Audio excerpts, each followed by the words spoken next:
আমার প্রিয় ছাত্রছাত্রীদের জন্য আজ আমি নিয়ে এসেছি নবম শ্রেণীর পাঠ্যাংশ অজিত দত্তের লেখা নোঙর কবিতার বিশেষ আলোচনা নিয়ে। নোঙর কবিতাটি লিখেছেন অজিত দত্ত। কবি সম্পর্কে তোমাদের একটু প্রাসঙ্গিক তথ্য জানিয়ে রাখি, যেটা তোমাদের কাজে লাগবে। অজিত দত্ত ছিলেন আদ্যোপান্ত কবি। তার রচিত কাব্যগ্রন্থের সংখ্যা মোটামুটি ৮। তবে তিনি কুসুমের মাস একটা কাব্যগ্রন্থ, তাঁর লেখা অতি বিখ্যাত কাব্যগ্রন্থ। কুসুমের মাসের কবিরূপেই তিনি বিখ্যাত। এটি তার প্রথম কাব্যগ্রন্থ, প্রকাশিত হয় 1930 খ্রিস্টাব্দ নাগাদ। এরপরে একে একে প্রকাশিত হয় পাতাল কন্যা, নষ্ট চাঁদ, পুনর্নবা, ছড়ার বই, ছায়ার আলপনা, জানালা এবং তার শেষ কাব্যগ্রন্থ সাদা মেঘ কালো পাহাড়। এছাড়া তার কবিতাবলীর সংকলনও রয়েছে। অজিত দত্তের লেখা শ্রেষ্ঠ কবিতা ও দুটি বইও বিশেষ উল্লেখযোগ্য। তবে সনেট রচনাতেও তার বিশেষ দক্ষতা ছিল। তোমাদের পাঠ্যাংশ নোঙর কবিতাটি অজিত দত্তের লেখা সাদা মেঘ কালো পাহাড় নামক কাব্যগ্রন্থের অন্তর্গত।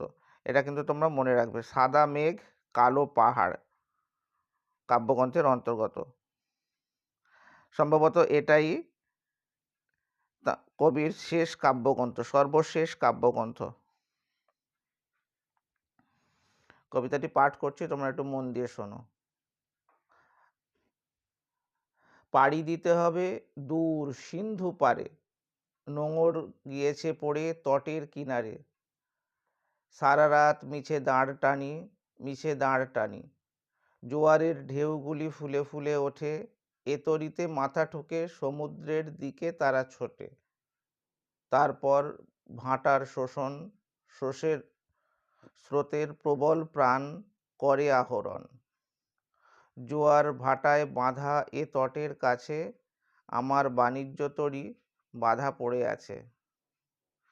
যতই না দাঁড় টানি, যতই মাস্তুলে বাঁধি পাল, নোঙরের কাছি বাঁধা তবু এ নৌকা চিরকাল। নিস্তব্ধ মুহূর্তগুলি সাগর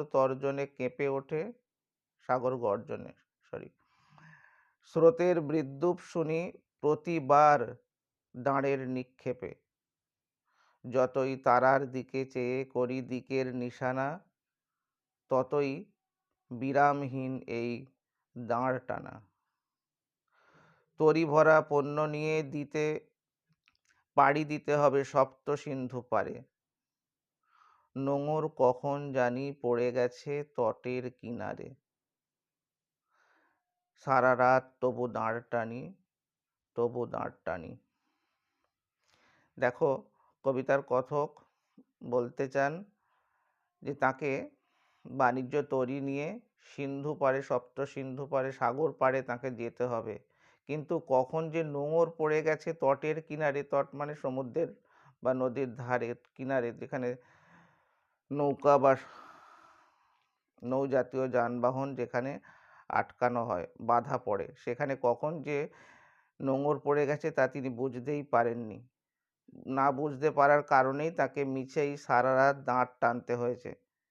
এতটুকুও তিনি অগ্রসর হতে পারেননি, এক জায়গায় দাঁড়িয়েই তাকে দাঁড় টানতে হয়েছে।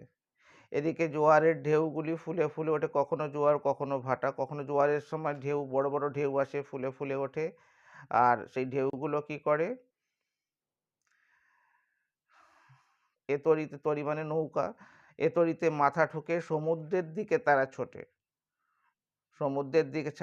ছোটে। তারপর ভাটার শোষণ, জোয়ারের 6 ঘন্টা পর ভাটা আসে, জোয়ারের পর ভাটাও আসে, সবই তিনি দেখতে পাচ্ছেন, কিন্তু তিনি বিরামহীন দাঁড় টেনে যাচ্ছেন। ভাটার সময় কি হয় না, বলা হচ্ছে দেখো, স্রোতের প্রবল প্রাণ করে আহরণ।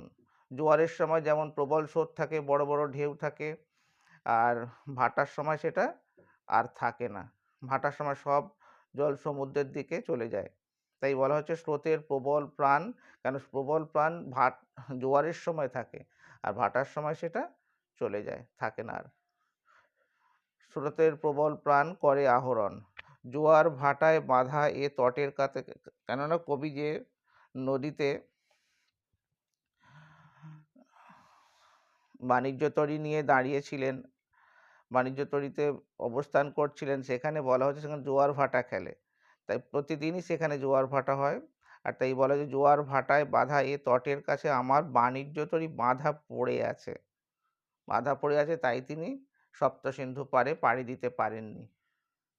যতই না দাঁড় টানি, যতই মাস তুলে বাঁধি পাল, অর্থাৎ দাঁড় নদী নৌকাকে অগ্রসর করে নিয়ে যাওয়ার জন্য দাঁড় টানাটা অবশ্যম্ভাবী। তিনি দাঁড় টানছেন, কিন্তু নৌকা আর অগ্রসর হচ্ছে না। মাস তুলে পাল, অনেকে বলে না পাল তোলা নৌকা, যখন প্রবল হাওয়া দেয় পাল তোলা নৌকায় কিন্তু পাল তুলে দিলে আর নাড় টানতে হয় না,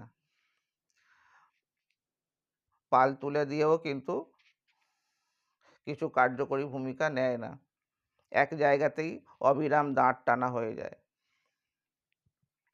নোঙরের কাছি বাঁধা তবু এ নৌকা চিরকাল, কেননা চিরকালের মতো যেন নোঙরের কাছি বাঁধা হয়ে আছে, তাই তিনি এতটুকুও অগ্রসর হতে পারেননি। নিস্তব্ধ মুহূর্তগুলি সাগর তর্জনে কেঁপে ওঠে, সাগরের ঢেউ, প্রবল ঢেউ আসছে নদীকে এবং নৌকাকে কাঁপিয়ে দিয়ে যাচ্ছে।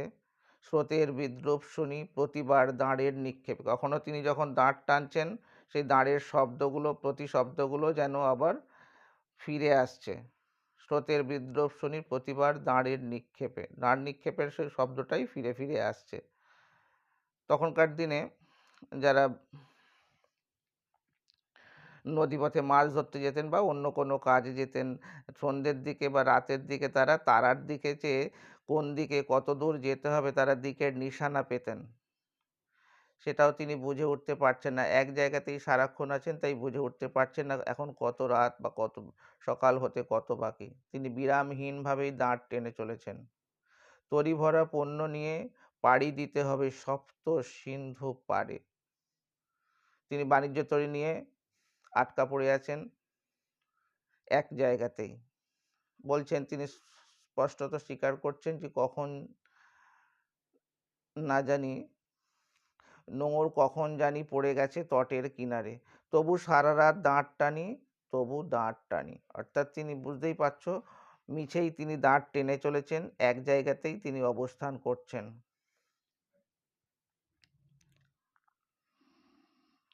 আজ এই পর্যন্তই।